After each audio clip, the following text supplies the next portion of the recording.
We've talked about MMOs and we've talked about licensing big IP, and I think there's an interesting sort of intersection of the two here. And the headline, I'm going to share my screen here. The headline is about the Marvel MMO project. I don't know why this is not. Oh, here we go. The Marvel MMO project at Daybreak Games has been canceled. So this is the big game from the makers of DC Universe Online. Was only revealed last year and announced today that all the resources and the money they've poured into this are going to be spread across a whole bunch of other projects, smaller projects, but that this MMO, the Marvel MMO, is not going to see the light of day. It was revealed in an investor presentation in late 2021, and they didn't expect to reveal any more about it until 2023 at the soonest. But now it's been killed. I will just read the statement. It said, based on the reevaluation of the development risk profile, size of investment, and the long-term product portfolio strategy for the group, the board has decided to change the development priorities and reallocate resources within the group to focus on alternative long-term projects. It's taking a write-down of about $23 million as a result of the cancellation. And they've made no comment about potential layoffs or anything like that. Now, question for you guys. You have major IP here, right? Marvel. And you have a genre that technically, again, I believe MMOs are the ultimate gaming genre. You would think, the WoW is 15 years old. If you could make a great MMO with great IP like Marvel IP and characters that people want to play, this should have been a home run. Why kill this? What are the theories, guys? And what do you make of this story? Yeah, it's surprising. I mean, superhero games seem like they should do really well, but particularly with Marvel, they just kind of haven't. I think we saw, with Crystal Dynamics, the Avengers game kind of flopped. There was a few others that have flopped. I'm not entirely sure why. Like, again, it makes all the sense in the world, because of what you just said, that they should do well. Having said that, I can't necessarily blame the board of this company from moving from, trying to build one giant game, like having one shot on goal, basically, where you put all your eggs in one basket, to more of a diversified portfolio approach. It's a bit different from the approach we've seen in gaming the last, call it 10 years, where every studio seem to have moved away from making a ton of different bets towards, hey, let's make one game to rule them all, where we're going to try to become, the Destiny where people are going to sink their whole life into. But I do think in the world as we live in today, there's just a finite amount of attention that people have, where everyone can't play every game all the time. So I actually like the idea of creating smaller sort of shots, kind of snackable shots on goal, where one of these will probably take off. And as we think about the world moving towards more of a Game Pass model, I think that actually will probably be more common than we've seen in the past. I mean, Jeff, that's maybe the most depressing thing I've ever heard. Isn't this sort of what I called literally probably 2 years ago, that we may be seeing the end of great immersive experiences, right? Games that draw you in for thousands of hours. Isn't this kind of the proof that future is happening? So wouldn't you be almost positive about this? Because I think we've lamented many times on this, podcast about how all these studios just remake the same game. They all try to make a live service. They're all trying to be, your Call of Duty, your Destiny, your, one game to rule them all that you're going to sink thousands of hours into. I like the idea. I'm not saying these games have to be bad. I'm just saying there's something great about, let's build a 25-hour, just good game that doesn't have to live on as a live service and have microtransactions and online gameplay for years and years. It could just be a good game that people play for a month and then never think about again. I don't know, that to me is not actually a bad thing. But what you're saying essentially says we'll never get the next WoW. Lindsay, please cheer me up here.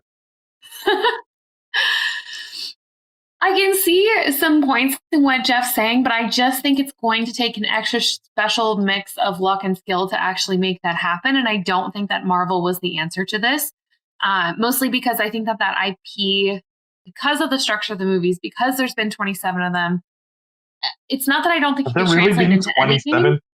Really been 27 movies? Yeah. Yeah. Plus Wow. TV shows, all this other stuff. Like there's already such a lore that's accessible in a completely different way than a game. I just don't, there's nothing super compelling to me about an MMO. Like you don't need to learn the world. You can just go watch the movies.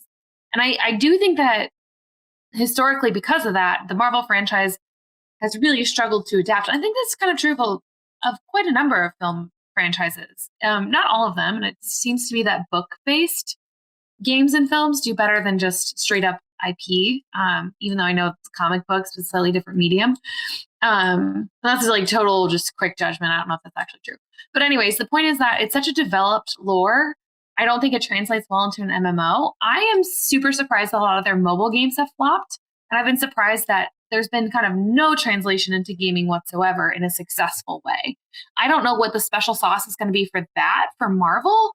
But I certainly think that they should keep trying because it's an entertaining IP. You would think that something good could happen. Do you guys think that being an MMO was the problem here?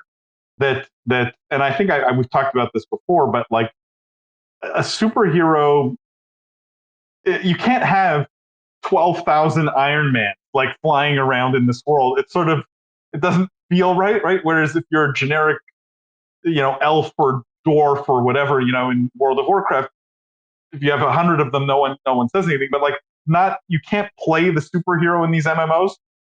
Otherwise, it doesn't make sense, right? It stops making sense. Do you think this is part of the problem? That it's maybe just the superhero genre? And second question, theories on why they killed this. Like, what was the conversation in that boardroom? To answer the first part, I think superheroes don't fit naturally with an MMO in a way that, it doesn't make a ton of sense to me. I think you could make it work, but I don't know why you would try to force something into that box when you could just go with a different gameplay style that would be more appropriate. Jeff? Yeah, in terms of why they killed it, to some extent, you almost have to be impressed is maybe not the right word, but I think it shows a good amount of capital discipline from the board to not, many times when you've announced a project, particularly as a public company, you want to follow through with it. You don't want to kill something that's going to hurt your stock price or going to, affect company morale negatively. So you end up falling victim to the sunk cost fallacy where you just keep digging and, thinking, hey, if we just finish this, it'll be worth it. So I respect that they had the discipline to obviously do analysis and say, hey, look, regardless of what we've spent in the past, this project is not going to be positive for us in terms of value. So they've decided to shelve it. In terms of what they were analyzing, I don't know what would make your forecast change. Maybe they had some gate posts in the development where it's like they did some play testing and based on where it wasn't seeing the metrics that they had expected, or the reviews, kind of like the feedback was just so negative that it would have cost so much more to rebuild it that it then wouldn't have been profitable. So it was just better to shut it down. But it's a surprising decision because these things are massive business development challenges, right? Like they had to go out and sign this license. I'm sure that was a large undertaking. They announced it to the market. That was clearly important to them. So you don't make these kind of decisions lightly, obviously. I just want to read these comments. Rudy says, good session. Rudy, great to have you here. Tom says, Batman and crowd seem to translate well into Arkham Gotham Knights. Not huge, but better than Marvel. But the problem is those are single player games, right? Like it's the fact that not everyone can play Batman is the problem with anything multiplayer or especially massively multiplayer. So we'll see. I guys, the thing that keeps me up at night, I lose sleep over more than anything, is the future of the MMO genre. I'm waiting for the thing that the next WoW. In the same way, the people waiting for the aliens to come. For me, that's the next WoW. Remember when you said that was New World? TBT. Pull the tapes. That was Amazon's fault. Amazon messed that up. WoW was dead. WoW was dead. New World's here to stay.